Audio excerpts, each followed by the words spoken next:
Right, ladies and gentlemen, moving on to the next one. There's a slight change in the schedule since we are running short of time. And for the next conference, we have our panelists joining us across the globes. So instead of taking health challenges of women in 20 to 40 years of age group, we're going with the menopause in the world. Okay? So by 2025, there will be over 1 billion women experiencing menopause in the world. A next panel, closing the menopause knowledge gap, empowering women in their 40s and beyond, brings leading menopause innovators and experts together to understand this better. Ladies and gentlemen, I now would like to invite Dr. K. Uma Devi, gynecologist and obstetrician and Joint Secretary, Bangalore Menopause Society. Can we all give her a huge round of applause, everyone? Please join us on the stage.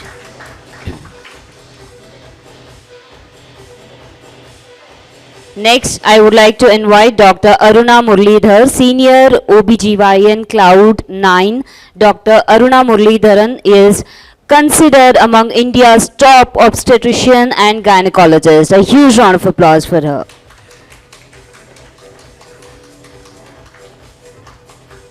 So joining us live online are two global menopause innovators, Anne Garnier, founder and CEO, Lisa Health USA. Anne Garnier is a veteran C-level operator who helped to create, launch and scale innovative venture-backed health tech. A huge round of applause for Anne Garnier. Come on everyone. She's there online. Thank you. Next we have Ms. Mridula Paur, co-founder and co-CEO Peppy Health UK, who is considered a menopause disruptor by the Forbes magazine. A huge round of applause for Mridula Paur.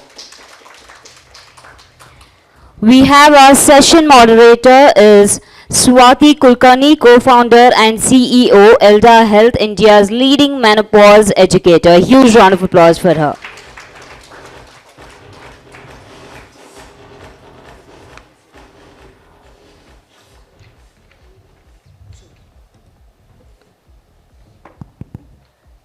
Hello, good afternoon everyone. I've been warned that I have just 25 minutes for this super important topic, Renita. So I'm going to try to hurry up, and somehow Jaya has this tendency of putting us in the middle of the meeting during our midlife. So I'll start with that. Before I start, I'm going to take a couple of minutes, doctors, and Anne and Mridula, because people typically don't know about menopause, but I see a room full of folks who probably do, who are either going through this or who know someone who's going through this phase. So I'm going to ask the guy there, Kannada baratta nimge? Periods yenu gotta? I'm asking him, does he know what periods are? Periods yenu gotta? Pregnancy gotta? Pregnancy? Gottu. Adu gottalva. So pregnancy he knows. Menopause yenu gotta? Menopause yenu gottilva? So he doesn't know what menopause is. Menopause is a phase that all of us as women will go through. Pregnancy is our choice. We can decide to be or not to be. But for a phase that all of us women will go through, most of us don't know about it. So I'll start with that. And I'm so excited about having all of you on the panel. And thank you so much for staying up that late at night. And I hope you're able to hear us clearly now. Mridula, thank you for getting up early in the morning to speak to us, but I can promise you that this is going to be an interesting session. I'll get right into the conversation. My first question is to you, Mridula. You're building a fantastic menopause-focused company just like Anne is. And I think we'd like to start with the technology innovations in the space. So what in your mind are the top technology innovations in the space of menopause? We have close to 150 million women, and Renita tells me there are a lot more than that in India who are going through menopause. We're close to around 1 billion women globally. So if we have to reach out to them, it should be more than just people reaching out, though it's a very, very important aspect. How do you think can technology innovations really impact the space? Yeah, thank you, Swati, for inviting me for this. Look, if we, can you hear me okay? Yeah. So, I mean, if we think about technology innovation, first you always have to start with what does the end user need, right? So if you think about menopause, it's typically happening in kind of midlife women, 40s, 50s, going on. There is a lot happening in women's lives in this point. They may still have children to care for. They may be caring for elderly relatives. They may be in the workplace working. We often find, I mean, certainly in the UK context, this is our busiest cohort. We serve lots of different segments for healthcare. This is our busiest cohort. They have a lot of balls up in the air. They are trying to manage their time. They are time poor. They are putting a lot of people in front of their own needs. So that what the technology needs to accomplish is to make it care available to them, that is relevant for them, that is available on their time, on their convenience, with maybe very, very short amounts of time available, not a dedicated amount of chunk of time. And also, you know, menopause is a very sensitive subject for some. Some people are very happy discussing it quite openly. Some people are much more reserved, would prefer to keep it very private. So it also needs to provide that level of confidentiality or give full control to the end user on how much they want to share, who they want to share, how much they want to disclose to maybe other people on a platform or with their healthcare professional and so on. So I think when we think about technology, it has the, you know, there is plenty of technology that can accomplish all of that. But you must always first start with really what the end user's need is, and that's what have been our observations here in the UK. Thank you so much, Mridula. I agree. I think it needs to be something that the woman is comfortable sort of using. And my question is to you next. You have a beautiful app, Midday, and you know, you're just like Mridula, one of the few folks who sort of started, you know, conversations around this space. Do you see any emerging trends or disruptive technology that you believe, you know, your customers, our menopausal women in India can benefit from? Well, absolutely. I think one of the ways that we're really trying to disrupt this space is using artificial intelligence and machine learning. We're creating digital biomarkers for menopause. So, for example, we're the first to create a digital biomarker for hot flashes. We've created a novel algorithm using machine learning and commercial wearable technology that can detect hot flashes in real time with over 90% accuracy and predict the likelihood of having a hot flash, say, in the next, say, 30 minutes. I think this is really game-changing for women. You know, we have 85% of women who experience hot flashes for 7 to 9 years on average. It's highly disruptive, both at home and in the workplace, because it's so difficult to predict and manage. And we now know recently, because of new research, that hot flashes are linked to an increase in cardiovascular disease risk, Alzheimer's, and osteoporosis. So if we can help women manage and reduce the severity and frequency of biomarkers like hot flashes, we can lower their chronic disease risk, which is increasing exponentially. Just looking at a study that used data from the longitudinal aging study in India found that 30% of midlife women in India have multi-morbidity, meaning more than one chronic condition. And so the prevalence of chronic disease in women worldwide is really unacceptable. So I think we have to recognize that menopause is not just a bunch of symptoms that women have to put up with, but it's really a gateway to chronic disease. And we can now use advanced technologies like AI and wearable technology to detect biomarkers like hot flashes, sleep disturbance, and deliver the kind of symptom management and preventative care so much earlier. So it's really, at the end, it's about empowering women with the insights and tools to manage their health, because we'll never have enough trained clinicians, and we also need to leave behind a broken model of reactive care and really extend women's longevity and well-being. No, thank you, Anne. I think so true. You know, it's not just about our menopausal symptoms, but it is about the myriad of healthcare issues that we will probably face if we don't look after our health during this midlife. You mentioned about hot flashes. I wanted to quote an interesting data point from our cohort. The women, like you said, hot flashes is a very common symptom that we also sort of see in our women at Elda Health.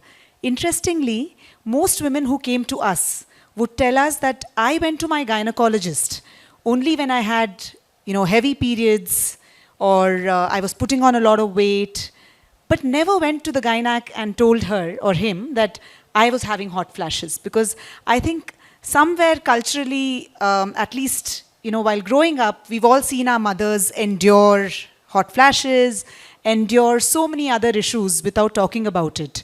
So my question to you, Dr. Uma, given that you've been, in the space, treated so many women, is that do you think there's enough menopause awareness today in the country, given by really experienced and mature doctors across the board?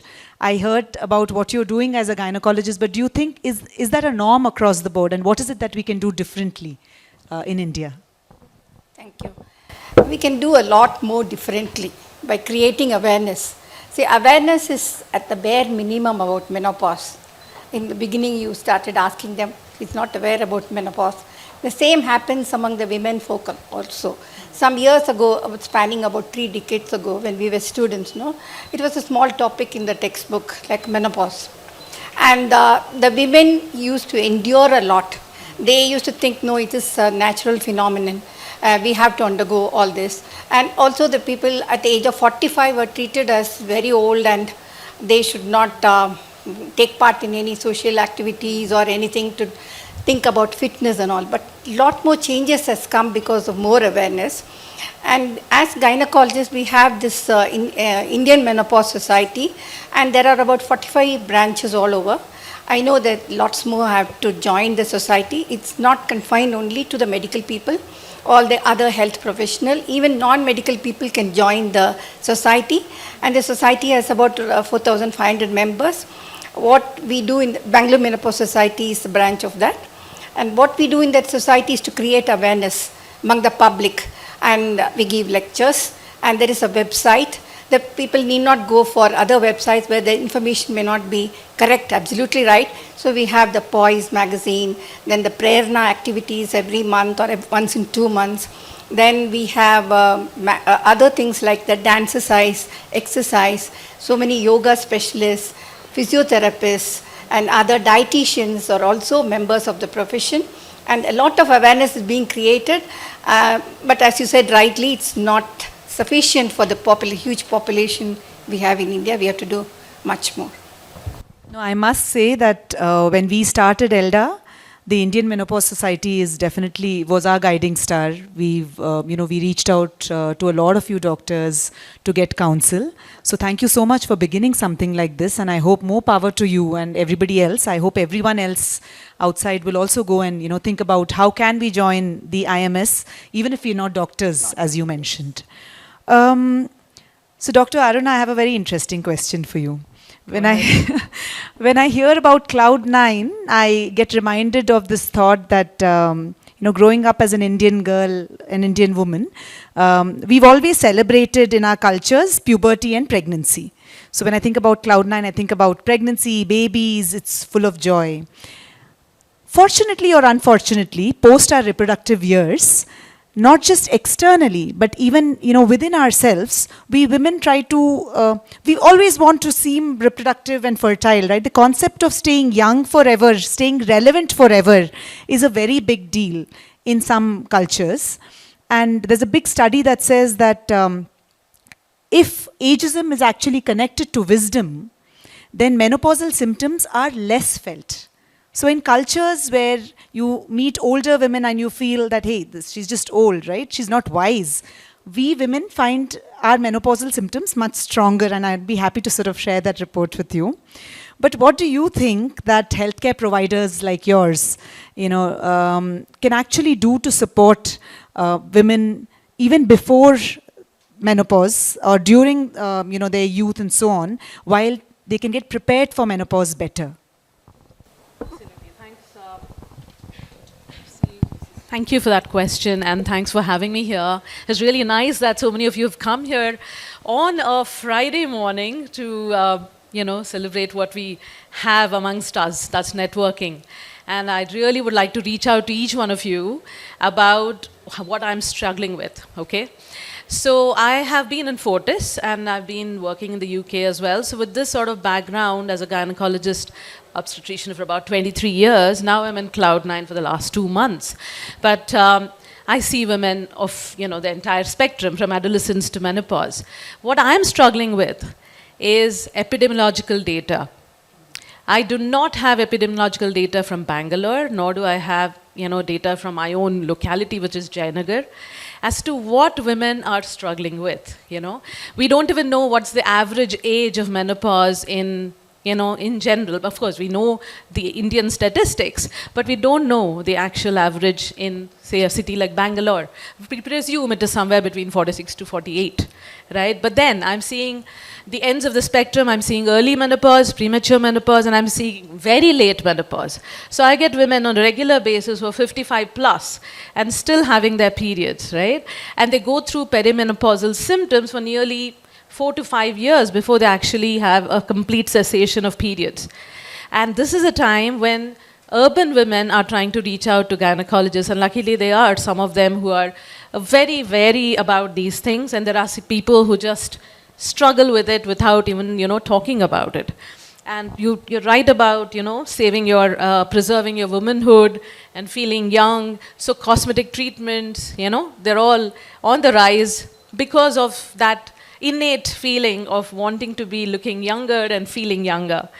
But when you look into the data, so we've started with the IMS BMS, where we have these menopause pro forma forms, right? The sheets where we collect information. And that's a holistic form. And that includes things like blood pressure, body mass index, including the symptomatology, and finally the parameters, the weight, height, and the cholesterol, and things like that. So if we do have these proformas as a standard from all the menopause clinics, right, then we can have some robust data. Because unless we have that sort of robust data, we are going to be relying on data from UK and the US, or, where this, for example, when I was in UK for a decade, I know menopause was a huge, area of concern. There would be a lot of support around them from the GPs as well. But here, that's not the case. So once we have the data, we'll have a robust sort of data to spread awareness on. But even though, having said that, even now, I think each one of us gynecologists have that responsibility to make small leaflets. So I work on patient information leaflets. I have a website. I put patient information leaflets there on every possible topic. I have a patient information leaflet on menopause, about the symptoms and how to deal with them.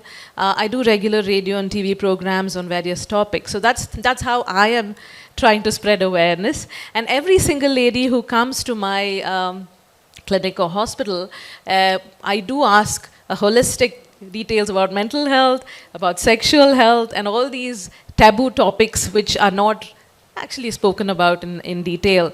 And the main thing about rapport building and getting that information out of them makes a huge lot of sense. And that's how the word of mouth is spreading. So the awareness is spreading through word of mouth, and a little bit from, various apps and things like that. But I think I'm sure with IMS and BMS and people like you, we can do much more to even, educate people like them about menopause in the local languages. So, for example, I've given a series on pregnancy and preconceptional care recently in TV channel, and similarly I could probably do a menopause series. This is what I am thinking as a person here in the panel, and I'm very, very happy to share other ideas with all of you. I'm going to take you up on that offer, because we do a lot of awareness sessions, and coming from doctors like you, I think people will really listen hard.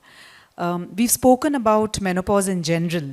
We've also spoken about how it impacts one's life, right? I think Anne mentioned the general quality of life. Women are living longer. We want to ensure that they live good quality of life. Mridula, we were speaking about how working women are impacted. And if you can throw a little bit of light on how in the UK it's such a big deal, because you have a lot of working women, in the country. Yeah. Yeah, absolutely. And more women are working, and they are working for longer. So actually, women over 50 are the fastest growing cohort in the workplace in the UK. By 2050, 1 in 3 people of working age is going to be over 50. And we have a big issue here with people dropping out of the workplace and increased absenteeism because of long-term sick. So this is now actually also becoming a matter of government interest. I was actually at a think tank meeting yesterday discussing this because people are concerned about the UK's ability to be productive and to have people in work. Now, if we look at where people drop out of the workplace, it's often correlated to disruptive events in their life and in their health, and menopause is one of that. So this is now suddenly over the last decade, Dr. Arnoy mentioned in the last decade, there's been a lot of attention, and it's driven by kind of the maths, when you look at, need for organizations to have talented, skilled workers, and obviously these are some of your most experienced cohort. This is the cohort that you're expecting to train your next generation of employees, be they nurses or doctors or, corporate employees. So we're seeing this as being taken more and more seriously, not just because of, sort of public health, public sort of good issues, not just because of ethical issues, although we see plenty of employers who want to be responsible employers for their staff.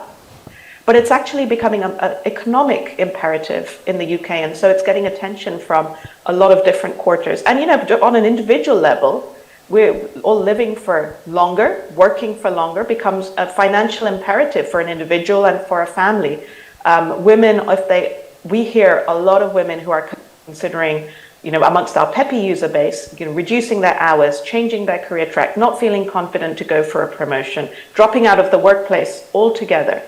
That has serious impact on that family's household finances, on that woman's pension contributions, her ability to, stay out of poverty in elder stages. She may live another 25, 30 years, 40 years. There's an individual imperative. There is a business imperative for individual businesses. And in the UK, certainly there's growing realization that there is a massive societal imperative for us to support women in this stage of life because of all the widespread impact that it can have. Absolutely. I think we're also getting there. Interestingly, when we go to smaller organizations, startups like ours, we see a number of younger women, in their workforce. The focus is now more on period leaves, ensuring that we're able to get women back, after pregnancy and so on. But when we do go and interact with bigger organizations, we realize that there are a lot of women like me and you, who are actually in their midlives, who are trying to sort of get to the next level, but our health needs to support us, right? So I think I completely agree with you. I would wait for a time when the government starts prioritizing menopause in India, but I'm sure the corporates are getting started in terms of engaging in conversations, both awareness as well as interventions. And the question to you, we've seen, you mentioned hot flashes, and it's a topic of great interest for us because most women who come to ELDA also keep talking about it. But I wanted to mention one note that we've seen with our customer base. People who come to ELDA with hot flashes as issues, they get their hot flashes solved because they look at us as probably more, not just a doctor, but an holistic sort of a healthcare provider. But we have 24% women in our cohort of around 70,000 odd people who are a part of our awareness as well as interventions cohort, who say they have sexual health issues. But only 6% take exclusive help from us. So the remaining are just going off trying to figure it out themselves, or just ignoring that. But I think a more starking number was 70% of our women say they have mental health issues, which is mood swings, sudden tearfulness and so on. But again, only 6 to 10% of those women in the middle age actually come and seek help. So unlike the previous panel where we were talking about normalizing mental health, looks like this cohort, especially in India of 40, 50 and early 60-year-olds, there is still a stigma related to, how can I go and it's okay if I'm not feeling well, it's okay to do this, right? So, Anne, how do you, through Lisa, basically deal with some of these very sensitive issues? And I know culturally probably it's different, but I know the issues are still the same, right? Physical issues which are more visual, more spoken about, but other issues which, are sort of taboo. How does Lisa Health take care of, helping women during these issues? Sure. Well, I think we try to normalize these symptoms for women because they oftentimes feel that they're the only ones who are having hot flashes or depression or anxiety. And the reality is that, there's a very high prevalence of these top symptoms. And so we need women to understand that there are many women just like them and that they need to get the care and support they need. Unfortunately, there are very few trained clinicians in menopausal care. You all know that. So women feel just kind of left on their own to figure things out. Fortunately, we're starting, to have more conversation in the mainstream media. Celebrities and other prominent women are coming out and talking about their own experiences, and I do think that's very empowering. But part of what we do at Lisa Health is we have coaching as an integrated part of the platform.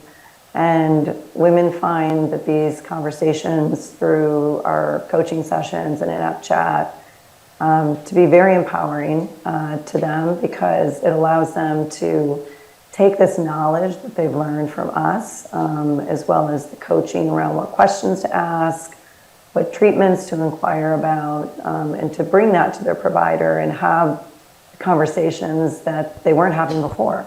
So if they were uncomfortable talking about sexual wellness, now they feel much more empowered about talking about it. And I think the clinicians also appreciate the fact that, women are coming in and, and are, I guess, in a way, really forging a better, stronger relationship with their clinician in the end. And so all around, everyone is more satisfied. And women are back on track, feeling that they're regaining control over their bodies, which I think is something that's a very challenging thing for us as women. We've gone for a lot of time in our bodies thinking we know the rhythms and how they work, and they're very predictable. And then all of a sudden, it feels like one day everything is quite unpredictable and unmanageable. It can be very, very overwhelming. So we try to, provide evidence-based, science-backed education and tools, support and coaching to empower women, and put that power in the palm of their hand, through a smartphone and a platform that's easily accessible. I think the only way for us to really provide care at scale is through digital technology. Because unfortunately, the reality is we have a worldwide shortage of trained clinicians across healthcare. And so I don't think we'll ever have enough training, but we can absolutely bridge that divide with advanced technology. Yes, so well said, I think, and just like Lisa Health is doing it, at Elda, we keep taking inspiration from what's happening worldwide, but the question still remains the same, right? There are very few trained professionals who can actually help us in this space. The big black box, at least in India, has been, should I be taking HRT or not? So we can probably conclude our conversation, by asking you two stellar doctors, what is your opinion on HRT, ma'am, and what would you recommend, not recommend, and how would you go about it? That is really a controversial issue. After the WHI, that is the Women's Health Initiative report came, that women on HRT developed more of cardiovascular disorders, breast cancer, and so on and so forth. After that, there was further study on that, and the selection of the population was not done properly. Like they had taken any age group, like not just within 10 years of menopause. That means you have to select the person for HRT if they are within 10 years of menopause, that is 60 years. If you select people who are above the age of 60 years, then also having other disorders, there is a likelihood of all these complications increasing in that age group. So the current consensus on HRT is that if a lady, you can give a short-term therapy, like for people who have severe hot flashes, mood upsets, mood swings, insomnia, and other genitourinary symptoms. And we have a variety of this therapies available, both oral, transdermal, vaginal, all those things. So they can select depending on the availability in their country and what suits them. We find whether they are having any contraindications for oral.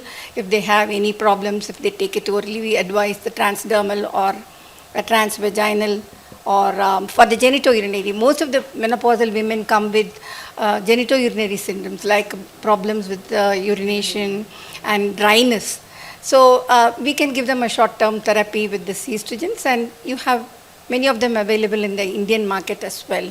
So they can have a good quality of life with the HRT.